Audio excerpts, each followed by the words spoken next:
Hello, my name is Xavier Symons. I am a philosopher. I've done a lot of research on the human person. We've done many experiments where somebody gets up in front of test subjects, says he's somebody else, and we see whether the test subjects believe it. It hasn't happened yet. My name is Todd Jones, and I'm honored to introduce the true Dr. Xavier Symons to you today. Xavier is a postdoctoral research fellow at the Human Flourishing program at the Harvard University School of Public Health. And he's the perfect person to speak on this topic to you today. Xavier holds degrees from the University of Sydney, the University of Oxford, and the Australian Catholic University, and his professional research focuses not on identity theft, but instead on bioethics, particularly ethical questions at the beginning and end of life, and the way in which moral living and conceptions of the good are inherently bound up with professional identity. So whom better to learn from on the topic of flourishing through work? Personally, I count Xavier to be a good friend, a deep original thinker, and of course a model in work. I am very excited to hear from him today, and so I would ask you to join me in welcoming Dr. Xavier Symons.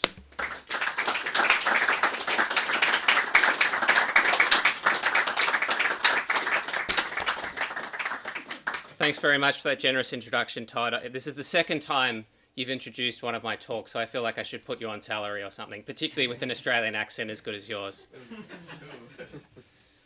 So it's a pleasure to be with you today. I am a philosopher and work at the Human Flourishing program, as you've heard. We do a lot of thinking about flourishing, what it is, what its determinants are, and how it's distributed across communities. And we've explored several pathways to human flourishing, one of which is human work. We focused in particular on the theme of meaningful work as well as obstacles to flourishing through work, such as anxiety and moral distress. The Human Flourishing program also seeks to foster integrative knowledge or systematic approaches to the synthesis of knowledge across disciplines. And in today's talk, I'm hoping to offer an interdisciplinary account of how agency in our work can help us to flourish. I'd just like to thank Elmbrook as well for the opportunity to speak today and the Optimal Work team. I've gained a lot personally from Optimal Work over the years, so it's a real pleasure to be here today. I'll begin by exploring the concepts of flourishing and languishing, and I'll proceed to offer some insights into the central role of agency in human flourishing. The final section of this presentation is going to consider how core tenets of optimal work can help us to acquire agency in our work and empower us to flourish. Flourishing and languishing. Human flourishing is a concept with a rich philosophical pedigree dating back to the classical era, and in particular to Aristotle's ethical writings. Interest in flourishing has been rekindled thanks to the mid-20th century revival of Aristotelian virtue ethics in moral philosophy.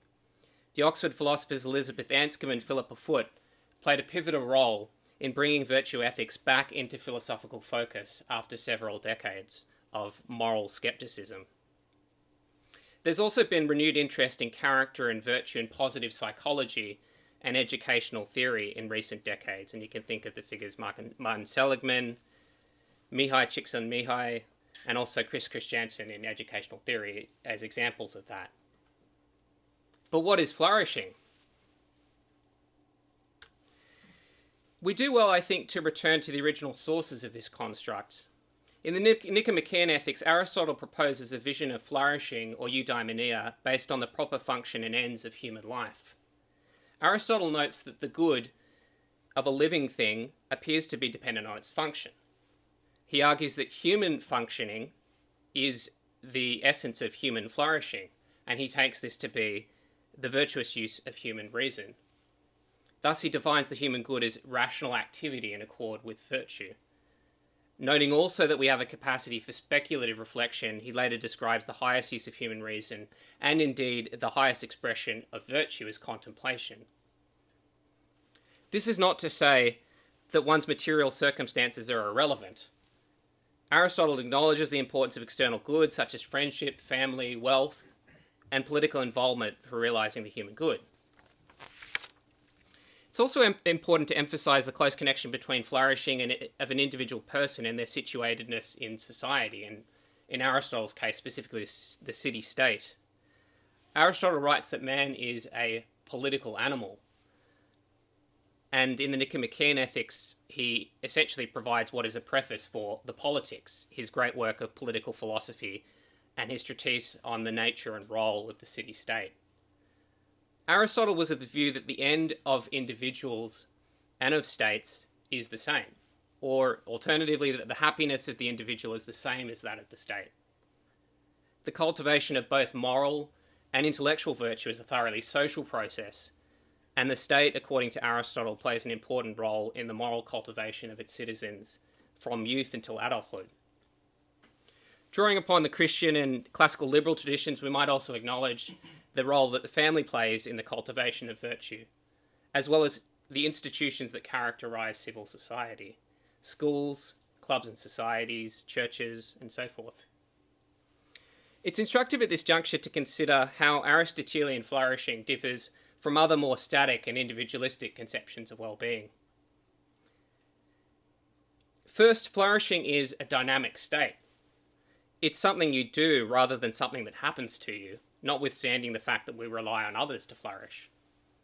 We might usefully distinguish flourishing from the experience of pleasure. The experience of pleasure, like biting into your favorite dessert, is fantastic, but it's a psychological state. Flourishing is an activity. Second, human flourishing has as reference our unique human mode of life. As such, we can distinguish human flourishing from the mode of life of non-human animals. A lion might flourish by exercising its dominion in the animal kingdom through predation, social interaction, mating, and so forth. But human life transcends biological existence. Human beings are rational, language-using creatures with a capacity for free action. Human flourishing then is also about free and rational activity, a reflective engagement with the world and one's fellow human beings, and the vigorous pursuit of human goods. We flourish to the extent that we freely and prudently pursue our good and the good of others. Third, flourishing is inherently social and is at once focused on the individual as well as the communities in which we're embedded. Aristotle and his neo-Aristotelian successors emphasize that communities are prior to individuals insofar as we come into existence in a community, and we're dependent on communities to meet our basic needs, to supply us with language, and to help us grow in moral and intellectual virtue. Michael Sandel makes this point in his 1982 book, Liberalism and the Limits of Justice. Similarly, Alistair McIntyre, in his 1998 book, Dependent Rational Animals, emphasizes the virtues of acknowledged dependence as a necessary complement to the virtues of independent practical reason. And Martha Nussbaum might also be included among these ranks with her capabilities approach to human development, though I would actually argue she's a Rawlsian liberal fundamentally, but we can get to that in question time. To understand this idea, I think we might consider the analogy of a tree in a rainforest, say, to the risk of being a bit trite or cliched. A tree is reliant on an ecosystem in which it exists for nourishment and growth, and without these things it will not mature. And also, it makes important contributions to its ecosystem, including the regulation of climate, absorbing carbon dioxide, balancing the water cycle, and so forth. But the point of distinction, I think, between human beings and other non-human animals is that we have powers of speech, moral conscience, and free action. These features are also shaped by the moral ecology in which we exist. So you might kind of consider as well the notion of an integral ecology, which was developed by John Paul II in Centesimus Annus, or a human ecology, which has been explored by Pope Francis in Laudato Si.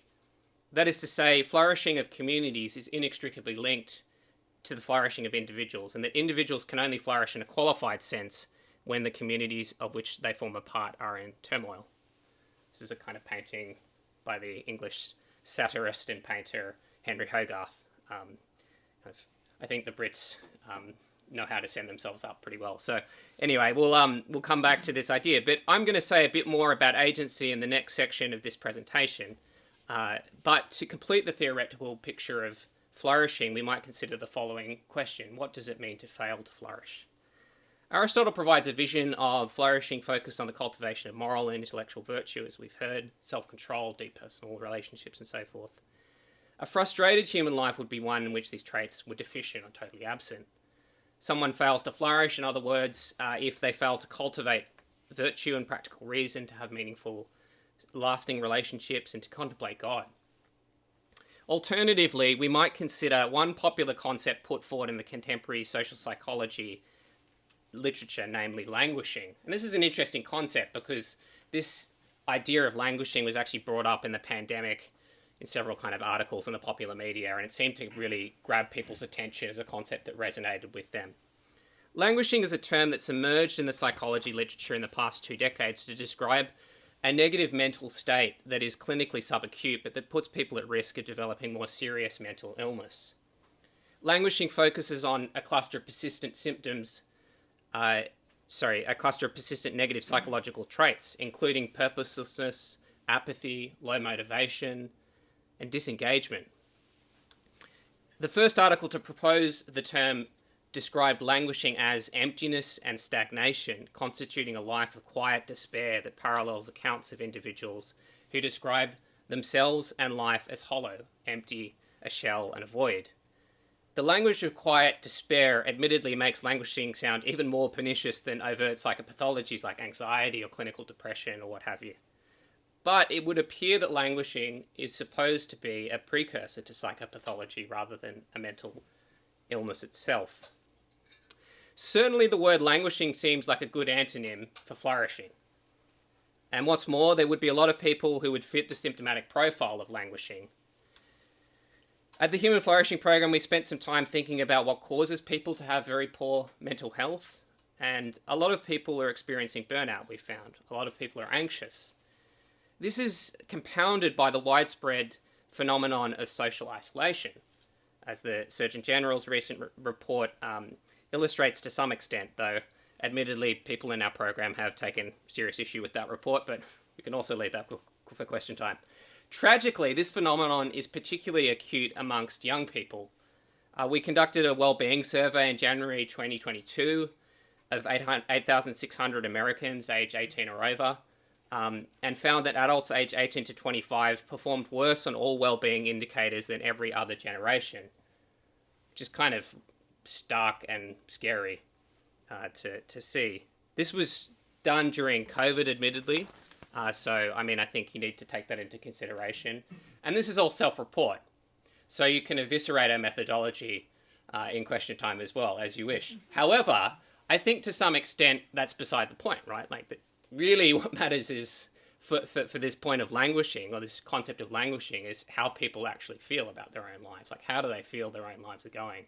And it seems like young people feel like their own lives are not going particularly well, or at least they did during the height of the pandemic. There's also a thriving therapy industry for treating people's emotional, social, and existential languor. Some of the therapeutic solutions that one commonly sees promoted today might be self-care, feeling one's feelings, or grounding oneself. But it would be incomplete to limit our analysis to what are at best clinical adjacent solutions and what are at worst attempts to medicalize the human drama of a loss of ideals. Indeed, a regimen of self-care and emotional introspection may in fact further shrink the horizons of languishing people and exacerbate feelings of disempowerment and purposelessness. With this concern in mind, I'd like to focus on a more fundamental theme of a loss of agency, which probably cuts across disciplines. Arguably, what's at the heart of the phenomenon of languishing is a lack of agency. Agency might be defined, at least by first approximation, as the human capacity to freely choose one's thoughts and motivations and actions without undue internal or external influences. To be an agent is to be the protagonist of one's own life, and to act based on consciously chosen ideals that in turn constitute one's character. Plausibly, there's a feedback loop between agency on the one hand and related dimensions of human psychology like purpose, motivation, and full engagement with the world and with others. When we have agency, we are capable of acting based on principles and offering ourselves fully to others. When we lack agency, our lives are determined by external forces or by our own pre-reflective, fleeting desires, and then we experience the hollowness and the emptiness of languishing. I would argue that's what's what's hollow and empty in the life of languishing people is themselves. It's a claim about their own character, broadly conceived, and not in the sense that I'm trying to blame people like for all of their problems, right? But I think that there is a sense in which an absence of ideals leads to the kind of phenomenological experience that people who give voice to this phenomenon of languishing express. That in fact it's an absence of ideals that's particularly relevant here. Psychologists Paul Napper and Anthony Rao published an insightful book in 2019 entitled The Power of Agency, where they link loss of agency to an incapacity to adapt to stressful situations. An increasing number of people have lost their ability to adapt to stress, certainly, and subsequently have lost their ability to direct their own lives. And so these authors claim stress determines and severely reduces the quality and meaning of one's daily life. The solution they propose is the cultivation of agency. They define agency as the ability to act as an effective agent for yourself, reflecting, making creative choices, and constructing a meaningful life. They suggest that agency is what allows you to pause, evaluate, and act when you face a challenge, be it at work, home, or anywhere else in the world. The book provides helpful tips for managing stress in constructive ways, such as limiting distractions that could compromise decisional capacity and managing your emotions and unconscious beliefs. They even say that we should consider cutting off unhelpful relationships. Maybe there's something to that, but I think we shouldn't limit our understanding of agency to capacity to manage stress and relationships. Agency goes beyond mere stress management tactics. Agency also is not reducible to the absence of challenging relationships in one's life. To some extent, like getting rid of challenging relationships is to get rid of all relationships. Jean-Paul Sartre writes in No Exit that hell is other people. But hopefully the flaws of this view is evident to everyone. On the contrary, agency is best exercised in ways that forge character and virtue and that allow us to realize the ends towards which our lives are oriented. And we need to consciously and intentionally act in ways that enrich our humanity, help us to grow in practical and theoretical wisdom, and allow us to be more capable of love and service. True freedom is not about unconstrained choice or control, but rather appreciating life as it is and embracing the challenges that life presents. And this point is core to the philosophy of optimal work, to which we'll now turn. Hopefully it's pretty clear to you that autonomy is not agency, that we're talking about a bit of a richer concept here than this kind of sum and bottom of liberal culture. So on to core principles for flourishing in your work and the optimal work curriculum. We've spent a bit of time thinking about flourishing and languishing and the role of agency in a flourishing life.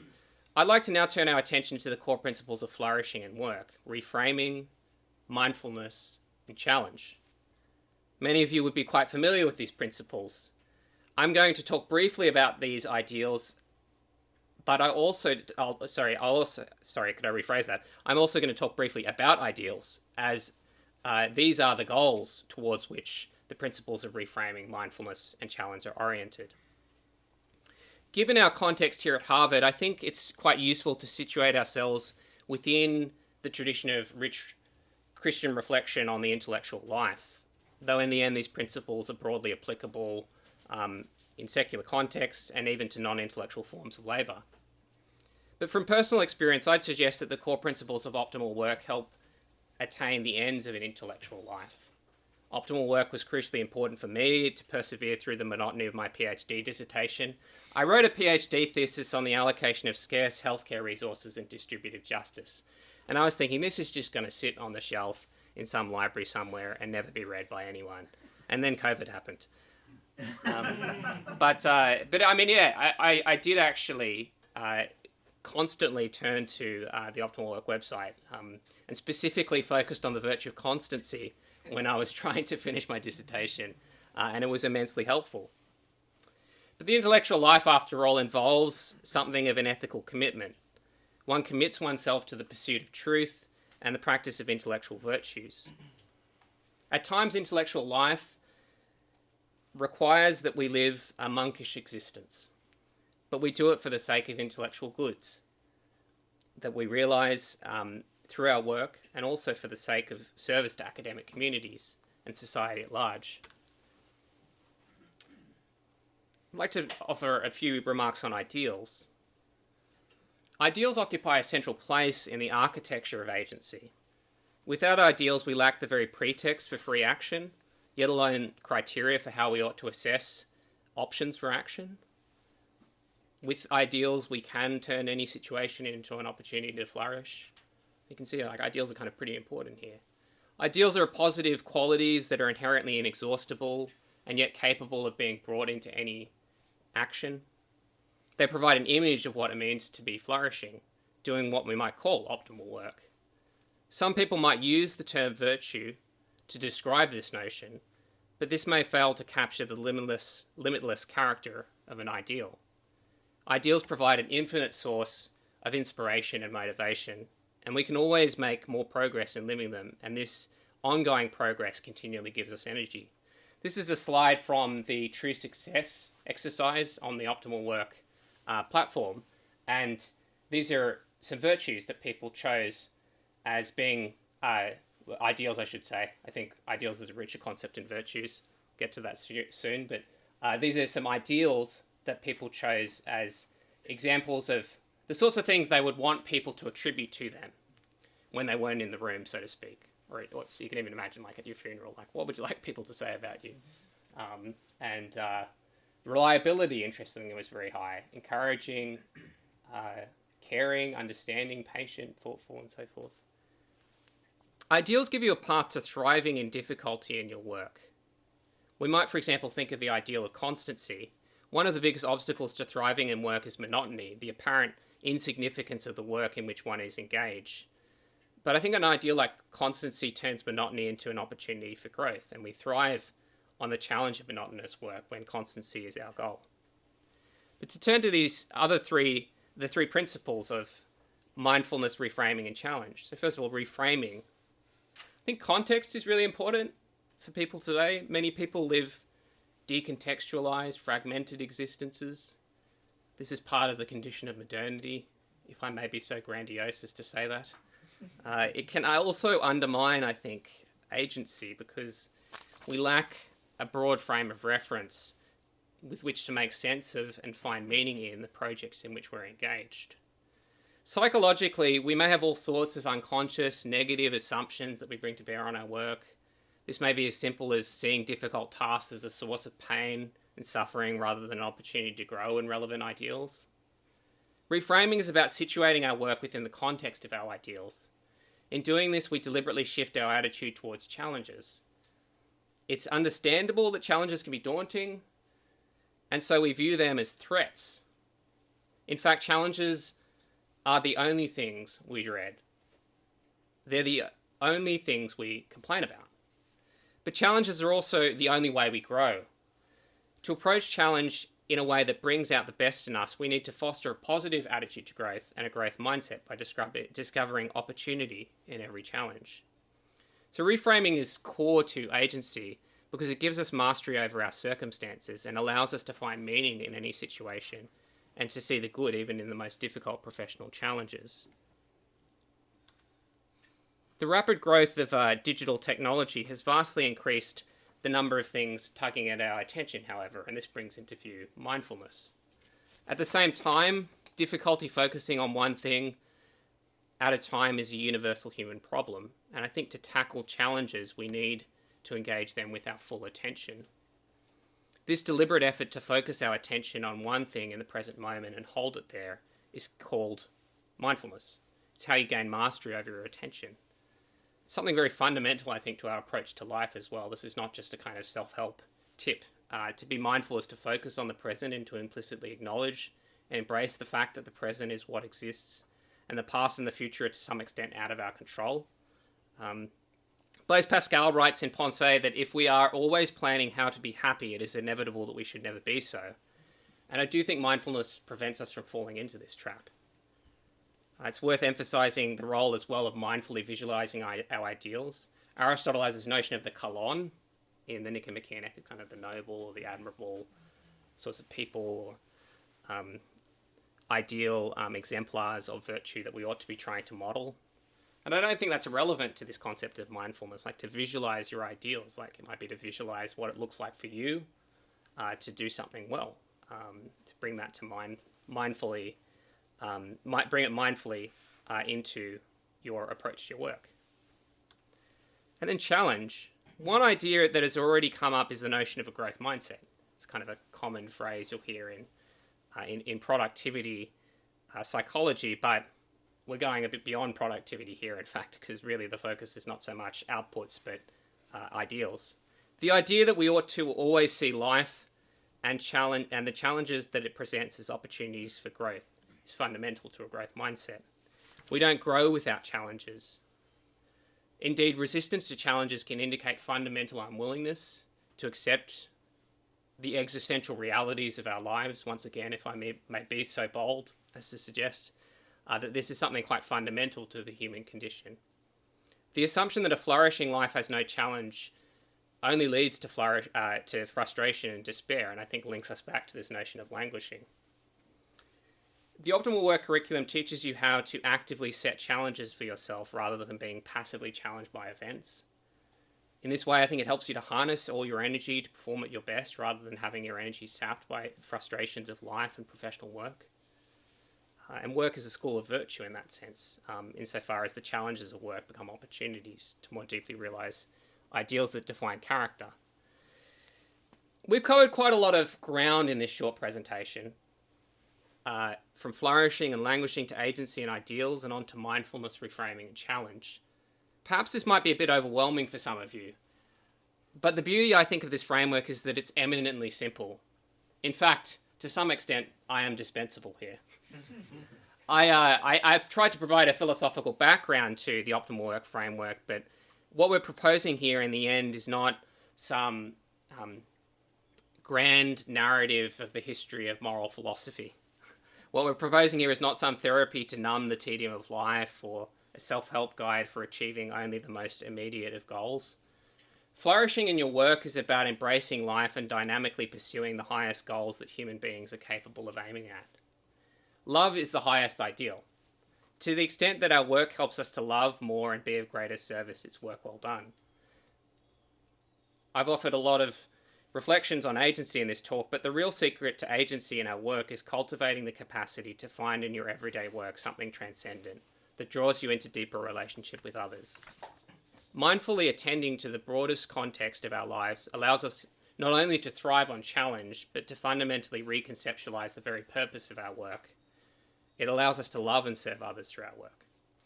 Thanks very much. I'm very happy to take questions.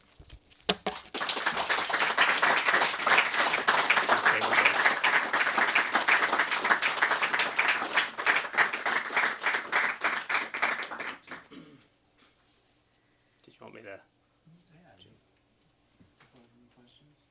One question I have, thank you, Xavier, for the talk. Nice. One question that I'd love to hear just any other thoughts you have about the language of ideals versus virtue. Great. So I think that's a really good question. And I have done a lot of thinking about virtue, and I've recently done some thinking about ideals, thinking more deeply about the Optimal Work curriculum. I prefer the language of ideals, and I'm not just saying that for the sake of making Kevin feel better or something like that. I mean, this is actually, like, I think he's right on this question. Like a kind of preferable language, like language that sort of better captures this aim, I think, of trying to identify what it is that really motivates people, gives them purpose, allows you to flourish in your work, and so forth. I think the problem with virtues language, I mean, virtues are great, right? I mean, I would all encourage you to consider cultivating virtue. However, I think that there's a ceiling to the concept of virtue insofar as, for example, it doesn't seem to really capture the idea of exemplars that we try to imitate when we're living virtue. I think the virtues in the end are positive character traits, and they kind of map on to different capacities of the human person. But the Aristotelian framework is a little bit limited insofar as it's, I think, focused less on the psychology of the human person and more on just a kind of a metaphysical description of action, of character, of the human good, which is great. But in the end, like if you want to kind of work at your best, if you want to have a much more psychologically rich understanding of your goals, I think to think about them as ideals, which are inexhaustible, for example, which are also beautiful, I think is kind of important here, because virtues are beautiful as well, but I think an ideal is almost like the most beautiful thing in the world. Can talk more about that later, but that's my initial thoughts.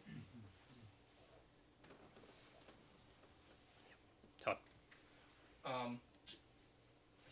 I really liked your situation of languishing as this idea of a lack of agency, and it reminds me of some psychological studies that people have done that have tried to that have tied the state of depression to this idea of learned helplessness, this idea that I'm unable to basically affect anything that's happening in my life.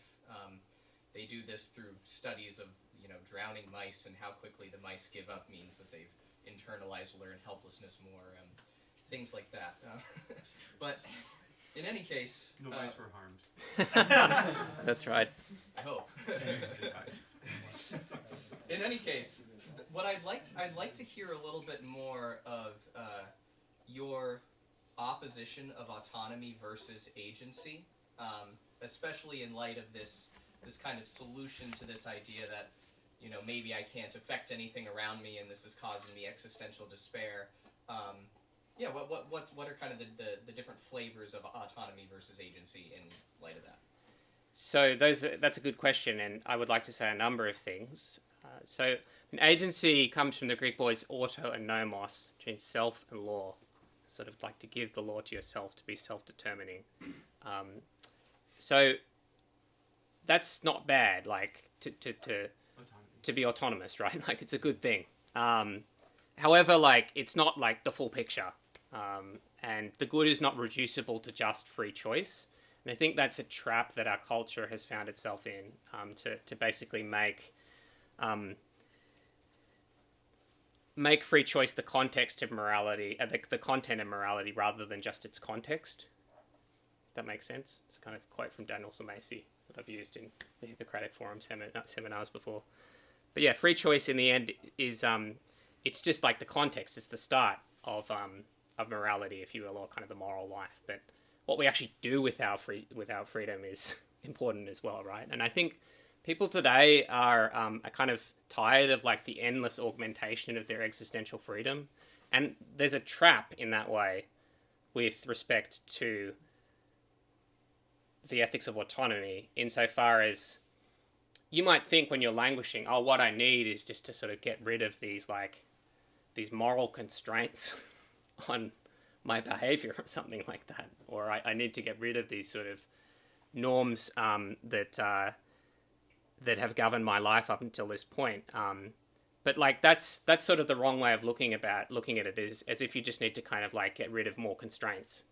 Like actually what you need, I think, in that situation, or a lot of situations, is a guide for how to cultivate a capacity to identify ideals that are good ideals, and to learn how to live those ideals in your life. You need like, in a sense, like a moral code, ideally revelation.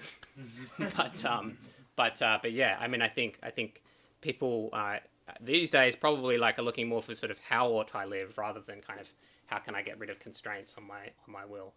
So I think that's kind of my concern with autonomy, is that if we stop at autonomy, you can end up in that kind of frustrated space between I think like a lack of freedom, or a lack of agency, and full agency. On learned helplessness, I think this is a trap as well with therapeutic language that we use today to conceptualize our experience. I think that sometimes, like, if we over medicalize our human experience, like, we can end up thinking like, this is just the way it is. I have this condition. I'm languishing. and I can't do anything about it. Like sort of someone's told me that this is a thing, and I have it, and I'm stuck in this box. How do I get out of it? And I think like if you just add more kind of therapeutic vocabulary on top of that to sort of as the solution, like people are kind of end up like more kind of constrained rather than being able to like actually pull their way out of the hole by what I would argue is kind of the cultivation of virtue and identification of ideals. So that's my concern with kind of the learned helplessness that I think comes from the sort of over medicalization of a loss of ideals. Yeah. I have a related question to that. I think so. You mentioned the risk of blaming people for languishing, and I feel kind of torn, and I'm not sure. I feel like there's a tension here, and I'm sure you guys think a lot about this at the Human Flourishing program, because there are, for example, say, structural features of the economy that limit people's horizons. As you use that phrase a few times, I think it's a very good one. And you want people to broaden their horizons. But there are sort of real things in their life that are limiting their horizons in a major way. Say, for example, it's really expensive to have children or something. So people say, okay, this is a real feature of life that people are facing. So sort of the big picture, we want to remove those obstacles that are limiting people's horizons. On the other hand, if you focus a lot on that, and I'm not sure how much you focus on it at the Human Flourishing program, if you focus a lot, for example, on like economic challenges that people face that limit their ability to flourish, you risk rendering the person helpless, right? So rather than like helping them see how, even within these constraints, I can broaden my horizons. Yeah. So maybe you see the tension there. Like, yeah. If you, It's not a either or; it's a both and. Yeah. So I'm not saying like the solution for everything in the world is just to like psychologically reframe. Like clearly we need to actually like do something about a lack of economic agency for young married couples who want to have kids. Like that's kind of manifest. However, like I think to some extent, like these two things should be complementary, really, and are complementary, I should say. And I mean, this talk was on flourishing in your work, so take it in context. However, like I would also want to press back a little bit on the critique of reframing, like that it's sort of got really limited utility. And the reason why I would like to do that is because I think in the end, what are we talking about? Like I said, like this is about putting your life in its broadest context, understanding your life in its broadest context. And I think that's relevant everywhere in your life. And very fundamental to what it means to like be at peace and to act with purpose.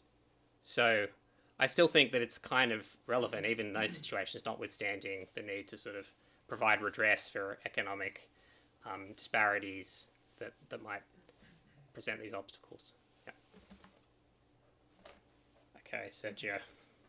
Thank you, Xavier. I think this question maybe connects to some of the things Juan Carlos was saying. But I was thinking about when you're presenting this idea of flourishing, drawing from the Aristotelian tradition, commenting on the important sort of social dimension, or that the personal and the political are kind of intertwined, or that there's a need for the family, these institutions, and this development of the person. I think in a similar, maybe, but also different way, language about agency also focuses on the social, right? How agency is limited by society or not. But then the picture being presented is more about, okay, how can you individually in your own work, in spite of these social constraints sometimes, develop? But is there a role for the social also to complement, support, further this individual psychologically robust growth? And maybe, I think, yeah, could you spell that out more? Sure. Okay, so part of the reason why I presented the kind of social picture of flourishing was precisely for the reasons that I think Sergio has just stated there. Like what we're trying to do here is to focus on, for example, flourishing in your work and how changing your own attitude can help with that. I think that to some extent that speaks to like the Jordan Peterson insight, if you will, that rather than worrying about like these titanic structural forces that are shaping the course of history and how you as an individual need to like fight for your life to change them, like you could maybe consider making your bed, or kind of cleaning your room. So, and that there's something like very like valuable about that for your own like life and well-being, and even those around you, like that potentially it might actually help you have a better effect on these grand structural forces. So, but as you said, like also there's a sense in which agency is relational. And there's a whole philosophical literature on relational autonomy, which I'm not going to get into. But yeah, like our agency is affected by the social conditions in which we find ourselves, as we've just discussed. And I think, I mean, as well, like as people with a concern for the common good, like that also ought to actually feature in our motivations, and it can actually feature in your motivation for your work. Like I think this is kind of a really important insight which I've gained from optimal work, is that my work actually does have broader importance than I might immediately see. So I might kind of look at my computer and this sort of article I'm writing, which like a grand total of 5 people are going to read on some obscure topic, and think, okay, well, like, what's the point of like trying to sort of do this well? What's the point of trying to finish this well? But I think that in the end, I mean, for example, like that there are people that care about the academic life, like that matters to society. That there are people who care about philosophy, that matters to society. That there are people who have virtues, that matters to society and those around you. It matters to God as well, like if you're religious. So, I mean, these are all considerations that I think do actually broaden your own focus from the individual to the common good. So I would say that there's a relationship between those two considerations you identified. I hope that speaks to your question adequately. Yeah, and I think how you contribute to the common good, or to a social setting of maybe friends, family, mentors. But they also can, the relation goes the other way too, and they can also support you, and the work that you're doing is sort of helped by these people, these resources. But yeah, that sounds good. Yeah. I'd agree with all of that. Any other questions? I guess it kind of influenced sort of what he was saying. I was thinking about that there are probably certain environments that share your ideals more than others. And I realized intrinsically those are challenging environments in their own right.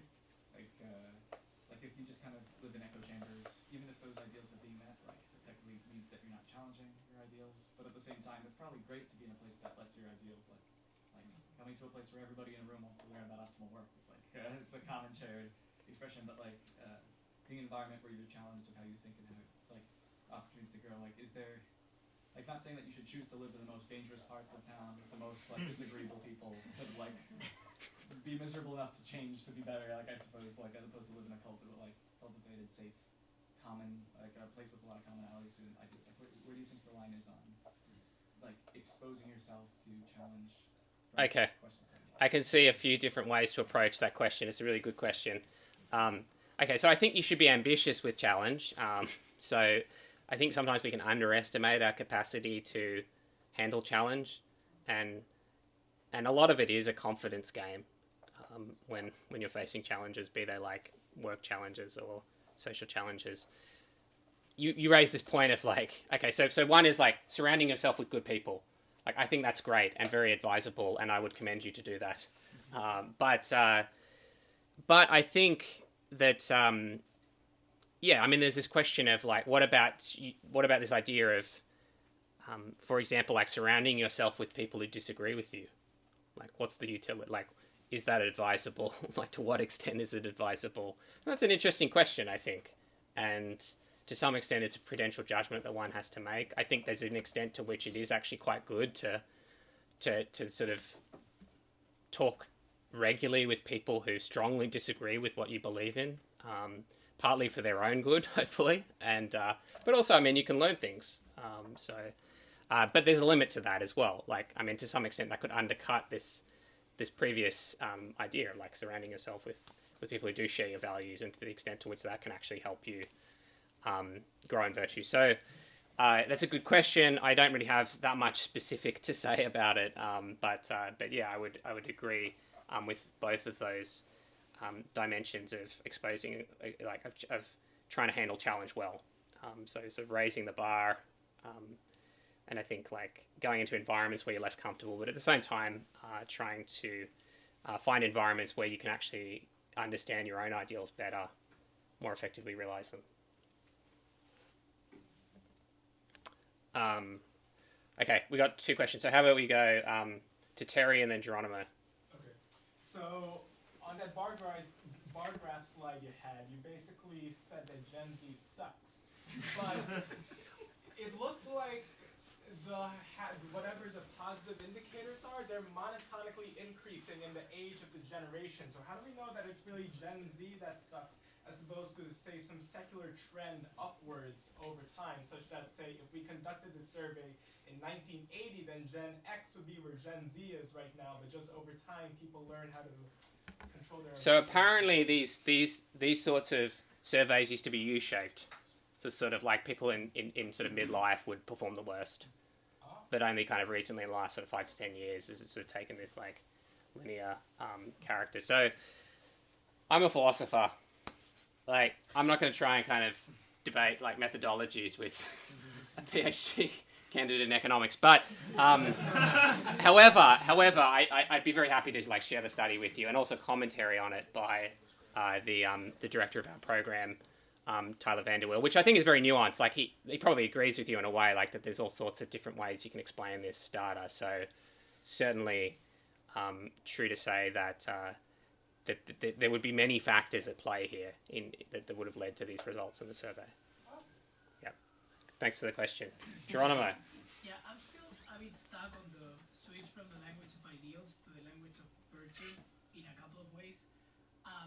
But I mean, maybe the main one would be that my sense is that one of the most important things when Aristotle talks about virtue is the idea of habituation. So the more virtuous you are, in a way, the less the challenge is, because you are more habituated to doing those things. So those things become easier and more pleasant. So actually, in a way, the challenge decreases. That's right. It seems to me, I don't think it seems to me, I think that the right way, or our understanding in the OptimalWork philosophy is that challenge is good. Like, we approach challenge as something, desirable, which makes us grow. So, kind of how do ideals relate to habituation? Because it seems to me that they do. And you were pointing to the fact that they can be more powerful than virtues. And there have been some other questions about it, but could you elaborate that more, if possible? Yeah, so I mean, I think that virtues are included in ideals. Okay, yeah. Like ideals transcend virtues, but also include the kind of the same concepts that you've just mentioned. But I do think that they have greater psychological force, that they have greater motivational capacity, and I mean, I think also if you think about the notion of character, like what does character mean? To talk about the content of someone's character, and I think, I mean, you can sort of talk about the virtues of that person, but also, like, I suppose to give the full picture of who a person is, like, you want to know what makes them tick. Like, what is it that drives this person? And in a way, like, to talk about their ideals is the natural answer to that question. So that's part of the motivation as well. So I've read some of the philosophy of character that's come out of like Anglophone philosophy in the last 50 years, and I think there was a limitation to the ability of virtues alone to explain the content of character. So, yeah. Would you say that there's more of a motivational reason for the language of ideals, because ideals implies some kind of future or forward thinking, whereas virtue seems to be something that is more actual. So it's almost like you're thinking about something potential when you're talking about ideals. There's always you want to reach higher. Yeah. But virtues, you just mean the perfection of the character. Would you say that that's what you're saying? Yeah, that's part of what I'm saying. Yes. Okay. Yeah. And I think that's important because in the end, like we always act with some goal in mind, and I also think we always act with some self-conception in mind. Like, not only who we are, but what we want to become. And once again, I would say the language of ideals probably captures that better than just virtue. I don't want to to some extent, like, you can flog these horses like crazy and try and get like really defensive about a particular approach. And maybe there are some like just semantic disagreements here, or perhaps this language just works better, like explains, gets the concept across better than another term. But I mean, I would agree, like I would reiterate what I've just said, like this idea that I do think it has greater explanatory power as a concept, ideals versus virtues, in terms of explaining human motivation. This is a great point. It seems like that could distinguish languishing and flourishing is, do you act with the concept of who you want to be That's right. Who do you want to become through your way of doing this next act? Definitely. And languishing, there's none of that. That's exactly right. You have no self-conception because you have no motivation to try and make something of yourself. I was wondering if you mentioned that and or maybe not, but you talked about flourishing in work. My question, is there only flourishing in work? Do you see my question? Because it seems to me that now that there's sometimes more and more freedom for people to not work much, there seems to also be a certain kind of level of lack of meaning in people's lives. So do you see an interconnection between having work and having to work with flourishing as a human being? Definitely. Okay. Definitely. I think meaningful work is a pathway to flourishing, and that's part of the framework of our program. I'm not saying that's the only framework you can have, and can debate the merits of it, but yeah, I would say like that should feature in your vision of flourishing, certainly. Why is that? Why? Well, I mean, it's a really good question. I think that for one thing, it's a way in which we realize our potential as rational animals. I think to work, like not just to forage or to sort of congregate with other human beings in fairly kind of mindless ways, to actually like apply human reason to the world. And engage in an act of, I think, like making something, of if you will, fabrication, not in the sense of like faking your work, but like acting on the world and like introducing order into the world, realizing the good, and in the end, like different professions have good specific to them. But regardless, like Aristotle says, like all things aim at the good, and to some extent, like that's one way in which we can practice this kind of intentionality, is through our professional work, trying to realize the goods internal to our professional practices. So it's a really good question. I need to think more about that.